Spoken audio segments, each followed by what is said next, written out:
One of the most limiting beliefs I encounter in organizations worldwide is that you need a title to lead. This faulty perception keeps talented people waiting for permission to develop the very skills that will make them promotable.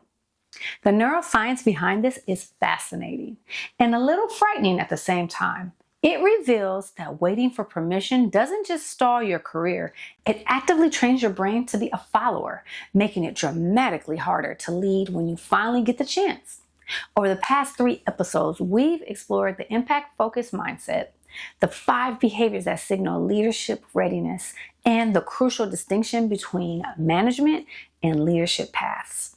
Now we're addressing the challenge that stops most aspiring leaders cold: how to develop leadership skills when you have no formal power. Here's the reality that confounds most people. Jessica works as a business analyst and dreams of becoming a department director. She's been waiting 2 years for a promotion opportunity. Meanwhile, her colleague David, hired 6 months after Jessica, just got promoted to team lead. The difference? David had been practicing leadership behaviors for months, while Jessica had been waiting for permission to begin. Today, we're exploring how to build leadership influence without formal authority, the neuroscience of why this approach actually creates better leaders, and specific strategies for leading peers in complex initiatives, even when you're not the boss. I'm Dr. Cara, and what I'm sharing comes from observing multiple transitions, including a particularly memorable situation involving a conference room mix-up that accidentally taught me more about leadership influence than most formal training programs. Understanding how influence actually works in the brain transforms how we approach leadership development. When someone attempts to influence us through positional authority, you need to do this because I'm the boss, it can activate our brain's threat detection system. This creates what researchers call psychological reactance, an unconscious resistance to being controlled. However, when someone influences us through what neuroscientists call social connection pathways, demonstrating genuine care, understanding our challenges, or helping us achieve our goals, it activates the brain's reward centers and builds neural trust pathways. This explains why people who learn to influence through connection develop stronger leadership capabilities than those who rely on formal power from the start. Let's look at Maria, a project coordinator who needs input from 5 busy department heads that she has no authority over. The traditional approach is to escalate to her manager. The connected leadership approach is different. She knows her worth lies in creating value for others. She embodies grace, recognizing they're managing competing priorities. She conquers control through receive, perceive, and respond. Receiving each department's pressures, perceiving how her initiative could solve their problems, and responding by positioning her request as collaboration. She tells them, I'm working on a strategic planning initiative, and I'd love to understand what challenges you're hoping we'll address. I want to make sure this process actually helps you rather than creating more work. By leading with their interests, she activates collaboration centers in the brain, not resistant pathways. She gets enthusiastic participation, not just compliance. This brings me to that conference room story. Earlier in my career, I was scheduled to facilitate a workshop for a company's middle managers. Due to a scheduling mix-up, I arrived to find a room full of individual contributors instead, people with no direct reports. And for a very brief moment, every ounce of my receive, perceive, and respond method flew out the window, replaced by a single panicked thought: well, this is going to be a disaster. But after that moment of silent dread, I took a breath and decided to pivot. I decided to explore what leadership meant for people without formal authority. I asked, how many of you have ever gotten a group of people to do something they weren't initially excited about without having any power to make them do it? Every single hand went up. One shared about organizing a surprise party. Another, rallying teammates to help a struggling colleague. A third, convincing coworkers to try a new, better process.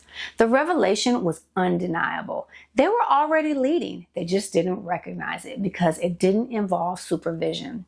Supervision activates the brain's compliance centers for short-term change. Inspiration activates the brain's intrinsic motivation systems for sustained, self-directed action. That's the difference. Here are 4 specific strategies to help you build your leadership portfolio starting today. Strategy 1, become a connection catalyst. Lisa, a marketing specialist, notices friction between the sales and product teams. Rather than complain, she uses receive, perceive, and respond to understand the communication gaps. She starts informal coffee and coordination sessions, not as a leader, but as a facilitator. By reducing social friction, she activates trust pathways and becomes a go-to resource. Your first move, identify 2 people or teams who would benefit from knowing each other better and send a simple, no-pressure introductory email. Strategy 2, lead through learning. Tom, a financial analyst, has mastered a tricky data visualization. He knows his worth includes helping others succeed, so he offers a lunch and learn to share his shortcuts. By accelerating others' learning, Tom builds influence across multiple departments without having authority in any of them. Your first move, think of one skill you have that a junior colleague often asks about. Offer to spend 15 minutes showing them your process. Strategy 3. Solve the unsolvable problems. Sarah, an operations coordinator, notices that the project handoffs are consistently messy. Most people know this as just how things work here. I call these office furniture problems. They've been around for so long, people have just learned to work around them, like an awkward filing cabinet that everyone bumps into, but no one ever thinks to move. The person who finally has the courage to say, hey, why don't we just move this cabinet?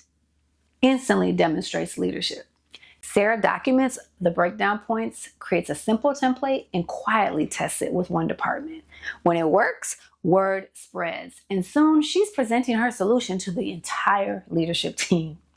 Your first move, identify one small recurring frustration that your team faces. Spend 30 minutes mapping out why it happens without even thinking about a solution. Strategy 4, champion others' success. Neuroscience shows that championing others activates powerful loyalty pathways in the brain. Mark, a customer service rep, sees his colleague Jennifer has an innovative approach. In the next team meeting, he publicly praises her and suggests she share it. By amplifying her success, Mark builds a strong alliance and is seen by his manager as someone who recognizes and develops talent.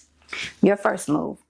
In your next team meeting, find an opportunity to publicly and genuinely acknowledge a specific contribution from a colleague. Developing influence requires practice, and I'm going to share what you can do to practice. Know your worth as a value creator. Find one recurring challenge and propose one small solution you can implement without permission.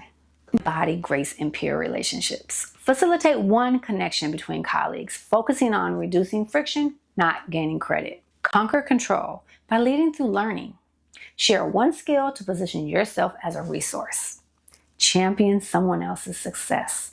Know your worth includes recognizing others' contributions. Transformation occurs when you realize that leadership skills are developed through practice, not granted through promotion. The brain's influence pathways strengthen through use, regardless of your job title. Here's your challenge for the week.